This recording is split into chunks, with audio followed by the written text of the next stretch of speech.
Hi buddies, welcome back to my style cooking channel. இன்னைக்கு நம்ம சேனல்ல சுண்டக்காய் வத்தல் குழம்பு எப்படி செய்யலாம்னு பார்க்கலாம். இந்த வத்தல் குழம்புல ஒரு ஸ்பெஷலான மசாலா அரைச்சி சேர்த்து செஞ்சோம் அப்படின்னா ரொம்பவே சூப்பரா இருக்கும். ஒரு முறை இந்த மாதிரி செஞ்சு பாருங்க. உங்க வீட்டில் இருக்கிறவங்க அடிக்கடி இதே மாதிரி செய்ய சொல்லுவாங்க. வாங்க வீடியோக்குள்ள போகலாம். முதல்ல ஒரு சின்ன லெமன் சைஸ் அளவுக்கு புளி எடுத்து ஊற வச்சுக்கலாம். ஸ்டவ் ஆன் பண்ணிட்டு மேலே பேன் வச்சுக்கலாம். பேன் சூடானதும் 3 காஞ்ச மிளகாய், 1 டேபிள் ஸ்பூன் அளவுக்கு கடலைப்பருப்பு, 1/4 டேபிள் ஸ்பூனுக்கு கம்மியாக வெந்தயம், 1/2 டேபிள் ஸ்பூன் ஜீரகம், 1/2 டேபிள் ஸ்பூன் மிளகு சேர்த்துக்கலாம். லோ ஃப்ளேமில் வச்சுக்கிட்டு நல்லா வறுத்து எடுத்துக்கலாம். தீயிற அளவுக்கு வறுத்துக்க கூடாது. லைட்டாக கலர் சேஞ்ச் ஆகிற வரைக்கும் வறுத்து எடுத்துக்கிட்டால் போதும்.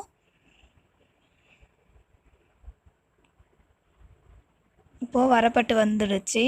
மிக்ஸி ஜாருக்கு ட்ரான்ஸ்ஃபர் பண்ணிடலாம். 1 டேபிள் ஸ்பூன் அளவுக்கு தனியாத்தூள் சேர்த்துக்கலாம். சேர்த்துக்கிட்டு அரைச்சி எடுத்துகிட்டு வந்துடலாம். அதே பேனில் ஆயில் சேர்த்துக்கலாம். ஆயில் சூடானதுக்கப்புறமா சுண்டைக்காய் வத்தலை சேர்த்துக்கிட்டு நல்லா வறுத்து எடுத்துக்கலாம். தீஞ்சு போயிடாமல் லைட்டாக வறுத்து எடுத்துக்கணும். சுண்டைக்காய் வத்தல் வரப்பட்டு வரும்போது வெடிக்க ஆரம்பிக்கும். அந்த ஸ்டேஜில் ஆஃப் பண்ணிக்கலாம்.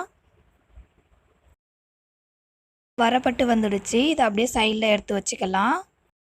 ஸ்டவ் ஆன் பண்ணிவிட்டு கடாயில் எண்ணெய் சேர்த்துக்கலாம். எண்ணெய் சூடாகி வந்துடுச்சு. 1/2 டேபிள் ஸ்பூன் அளவுக்கு கடுகு, 1/4 டேபிள் ஸ்பூனுக்கு வெந்தயம் சேர்த்துக்கிறேன். கடுகும் வெந்தயமும் நல்லா வெடித்து வந்துடுச்சு. நல்லா பொடியாக கட் பண்ணி வச்சுருக்க வெங்காயத்தை சேர்த்துக்கிட்டு நல்லா எண்ணெயில் வதக்கி விட்டுக்கலாம்.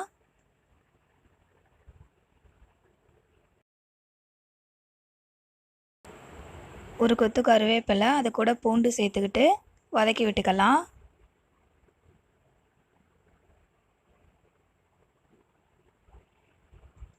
இப்போது வறுத்து எடுத்து வச்சுருக்க சுண்டைக்காயை சேர்த்துக்கிட்டு வதக்கிக்கலாம். ஆல்ரெடி சுண்டைக்காயை வறுத்து எடுத்துருக்கோம். அதனால் ரொம்ப வதக்க வேண்டாம். லைட்டாக வதக்கி விட்டுக்கிட்டால் போதும். இப்போ அரைச்சி வச்சுருக்க தக்காளியை சேர்த்துக்கலாம். சேர்த்துக்கிட்டு தக்காளியோட பச்சை வாசனை போகிற வரைக்கும் வதக்கி விட்டுக்கலாம்.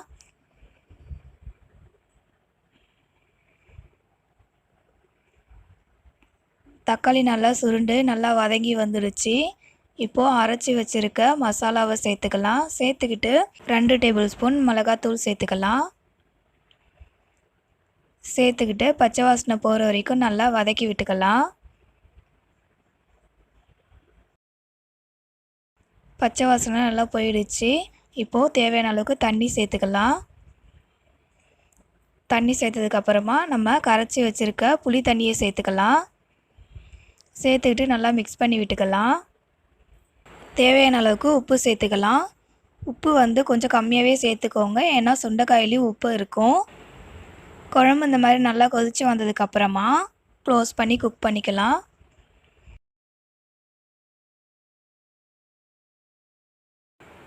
சுண்டைக்காய் வத்தல் குழம்பு எண்ணெய் பிரிஞ்சு நல்லா ரொம்பவே சூப்பராக டேஸ்டியாக ரெடியாகி வந்துடுச்சு. மிஸ் பண்ணாமல் கண்டிப்பாக இதே மாதிரி நீங்களும் ட்ரை பண்ணி பாருங்கள். கண்டிப்பாக அந்த டேஸ்ட் உங்களுக்கும் ரொம்பவே பிடிக்கும். இந்த வீடியோ உங்களுக்கு பிடிச்சிருந்ததுன்னா மறக்காமல் லைக் பண்ணுங்கள், ஷேர் பண்ணுங்கள், சப்ஸ்கிரைப் பண்ணுங்கள், பக்கத்தில் இருக்க பெல் ஐக்கானை கிளிக் பண்ணுங்கள். இதே மாதிரி ஒரு சூப்பரான ரெசிபியோட நெக்ஸ்ட் வீடியோவில் மீட் பண்ணலாம் buddies. தேங்க்யூ ஃபார் யுவர் வாட்சிங்.